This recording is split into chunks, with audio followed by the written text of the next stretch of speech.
ભાજપના પ્રવક્તા શહજાદ પૂનાવાલાના ડીએમકે પર આકરા પ્રહાર, ન્યાયતંત્ર અને હિન્દુ વિરોધી હોવાના આક્ષેપ। ભારતીય જનતા પાર્ટીના રાષ્ટ્રીય પ્રવક્તા શહજાદ પૂનાવાલાએ તમિલનાડુના સત્તાધારી પક્ષ ડીએમકે વિરુદ્ધ આક્રમક વલણ અપનાવી તેને હિન્દુ વિરોધી અને બંધારણ વિરોધી પક્ષ ગણાવ્યો છે। નવી દિલ્હી ખાતે યોજાયેલી પત્રકાર પરિષદમાં પૂનાવાલાએ આક્ષેપ કર્યો હતો કે ડીએમકેની વિચારધારા સતત સનાતન સંસ્કૃતિના અપમાન પર આધારિત રહી છે।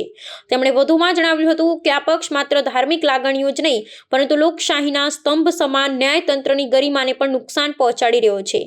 શહજાદ પૂનાવાલાએ દીપમ કેસમાં અદાલતના ચુકાદા ઉલ્લેખ કરતા જણાવ્યું હતું કે જ્યારે ન્યાયાલયે આ બાબતે પોતાનો નિર્ણય સંભળાવ્યો ત્યારે ડીએમકેના નેતાઓએ ન્યાયાધીશ સામે જ મોરચો ખોલી દીધો હતો। તેમણે ગંભીર આક્ષેપ કર્યો હતો કે અદાલતી ટિપ્પણીઓથી નારાજ થઈ ડીએમકે દ્વારા ન્યાયાધીશ વિરુદ્ધ મહાભિયોગ ઇમ્પીચમેન્ટ લાવવાની વાત કરવામાં આવી હતી।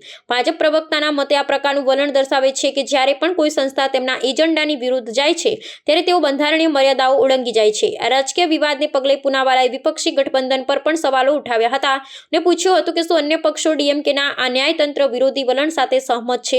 તેમણે ભારપૂર્વક જણાવ્યું હતું કે ભારતનું બંધારણ સર્વોપરી છે અને કોઈપણ રાજકીય પક્ષને અદાલતી અવમાનમાં કરવાની છૂટ આપી શકાય નહીં। આ નિવેદન બાદ આગામી સમયમાં દક્ષિણ ભારત અને રાષ્ટ્રીય સ્તરે ભાજપ અને ડીએમકે વચ્ચે રાજકીય સંઘર્ષ વધુ ઉગ્ર બને તેવા સંકેતો મળી રહ્યા છે। डीएमके एंटी हिंदू तो है ही, डीएमके एंटी संविधान भी है। ये जुबान पर संविधान पर फैलाते हैं नफरत ये भाईजान और करते हिंदू का अपमान, यही बन चुकी है डीएमके की पहचान। श्री पीयूष गोयल जी ने एक बहुत ही महत्वपूर्ण विषय उठाया था और वो भी कोर्ट के आदेश के आधार पे था।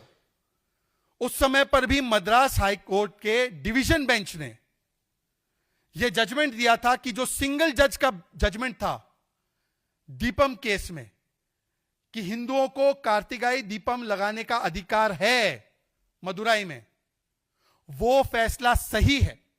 और उस समय पर भी डीएमके ने क्या किया था? उस समय पर भी डीएमके ने इंपीचमेंट वाला फतवा जारी किया था उस जज के खिलाफ। इट इज सोचा समझा वोट बैंक का उद्योग